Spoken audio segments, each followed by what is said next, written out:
Revolução Farroupilha ou Guerra dos Farrapos foi uma revolta provincial que eclodiu em 1835 no conturbado período regencial. Como já estudamos em episódios anteriores, com a abdicação de Pedro I, o Brasil passa a ser governado por regentes, já que o herdeiro do trono não tinha idade suficiente para ser coroado. E em decorrência das péssimas condições de vida da população em geral e da enorme instabilidade política do momento, inúmeras rebeliões sacodem o Brasil. E de longe a Revolução Farroupilha é um dos conflitos mais importantes desse período e também de nossa história, pois durou em torno de 10 anos e, de fato, ameaçou a integridade do território brasileiro. Eu sou Gisele Silva Rumim e Guerra dos Farrapos é o tema do Tretas do Brasil desse mês. Então aproveita a vinheta, corre lá, pega o seu chimarrão e volta aqui comigo para essa conversa.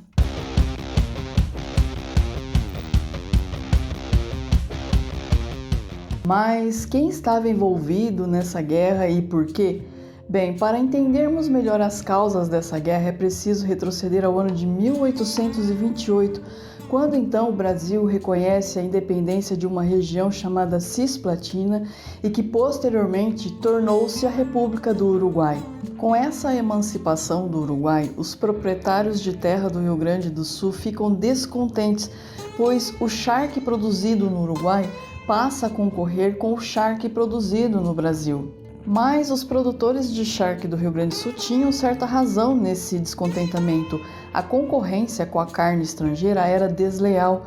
O Brasil tributava pesadamente o charque produzido em território nacional, porém cobrava pouco imposto do charque importado das regiões do Uruguai e Argentina. Para piorar essa insatisfação, as elites se ressentiam do governo central, pois julgavam-se pouco representadas politicamente. E a bem da verdade, esse era um problema geral. Todas as decisões políticas eram tomadas na capital por políticos desconhecidos nas demais províncias. Os ânimos acirrados acabam fazendo eclodir a revolta em 1835, quando Antônio Rodrigues Fernandes Braga é nomeado presidente da província do Rio Grande do Sul. Apesar dele ser do Rio Grande do Sul, ele não era bem quisto pelas elites. A guerra se espalha por grande parte do território do Rio Grande do Sul e em 1836 é declarada a separação do território do Rio Grande do Sul do restante do Brasil e proclamada a República de Piratini. Nesse momento, vocês devem estar se perguntando de onde vem a expressão farrapos ou farroupilha, e eu respondo: no século XIX, farroupilha era o modo como os políticos radicais eram chamados. Naquele momento da história, os farroupilhas defendiam descentralização do poder do Estado, autonomia para as províncias e alguns defendiam sim a proclamação da República. Mas observem o seguinte, o fato deles serem radicais não significa que eles eram libertários, que eles defendiam ideias muito inovadoras. A questão da abolição da escravatura, por exemplo, não fazia parte dos ideais da Revolução Farroupilha. Notem o seguinte, essa revolução foi liderada por membros da elite rural, comerciantes de charque, militares, pessoas que usavam mão de obra escrava em suas atividades. A revolução, portanto, atendeu aos interesses dessas classes sociais e não propriamente do povo. Os principais líderes da revolução foram Bento Gonçalves, que posteriormente foi presidente da República de Piratini, Antônio de Souza Neto, Domingos José de Almeida, Davi Canabarro e Giuseppe Garibaldi. E inclusive o Davi Canabarro e o Giuseppe Garibaldi levaram a guerra para o território de Santa Catarina, onde em 1839 foi proclamada a República Juliana. E aí, vocês estão curtindo o episódio? Eu espero que sim, mas não esqueça da sua interação. Se estiver nos escutando via podcast, compartilhe nas redes sociais e indique a seus amigos. Se estiver nos assistindo pelo YouTube, inscreva-se no canal, deixe uma curtida, um comentário. O seu engajamento é fundamental para que esse trabalho cresça. Um ponto que precisa ficar claro aqui é que esses ideais da Revolução Farroupilha não eram um consenso dentro do território do Rio Grande do Sul. Algumas cidades não aderiram ao movimento. As cidades do litoral, por exemplo, permaneceram fiéis ao Império. Os combates entre as forças do Brasil Império e os farrapos se davam inicialmente por meio de confronto entre cavalarias, destacando-se aqui a Batalha de Seival, que foi vencida pelos farroupilhas. Mas, na medida em que as forças do Brasil Império se tornavam mais fortes e organizadas, os farrapos foram perdendo força e, com isso, adotaram a tática de guerrilha, sem enfrentamento direto entre os exércitos. Esse tipo de confronto acaba provocando o prolongamento da Revolução.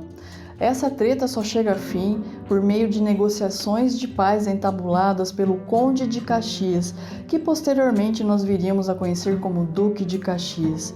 Nomeado para pacificar a província, é celebrado o Tratado de Paz de Poncho Verde em 1845. Mesmo derrotados, os farroupilhas foram incorporados ao exército, mantendo suas patentes e soldo. Isso foi uma bondade do governo brasileiro? Claro que não, né, minha gente? A região da bacia do Rio da Prata sempre foi um motivo de dor de cabeça para o governo brasileiro. Manter as lideranças farroupilhas ao lado do governo e subordinadas ao exército brasileiro facilitaria muito a defesa do território nacional e também a defesa dos interesses da coroa brasileira na região. Tanto que, quando tem início a Guerra do Paraguai, muitos farroupilhas integravam as tropas brasileiras. Porém, a despeito de tudo isso, com o passar dos anos, a Revolução Farroupilha caiu no esquecimento dentro da história do Brasil. Foi na era Vargas que a memória da Revolução Farroupilha foi resgatada por historiadores, escritores, jornalistas. Até porque, né, meus amigos, Getúlio Vargas era gaúcho. O resgate das memórias da Revolução Farroupilha acaba construindo um mito sobre a ideia do que é ser gaúcho, uma ideia de povo aguerrido, que não admite injustiça. E isso vinha muito a calhar para construir a própria imagem do Getúlio Vargas como um governante forte e destemido. Infelizmente, nem tudo nesse mito são flores. Uma das grandes vergonhas nesta guerra é o controverso massacre de Porongos. Porém, essa é uma treta que eu vou contar para vocês no próximo episódio. Eu agradeço muito a todos que chegaram até aqui comigo, um super beijo e até a próxima.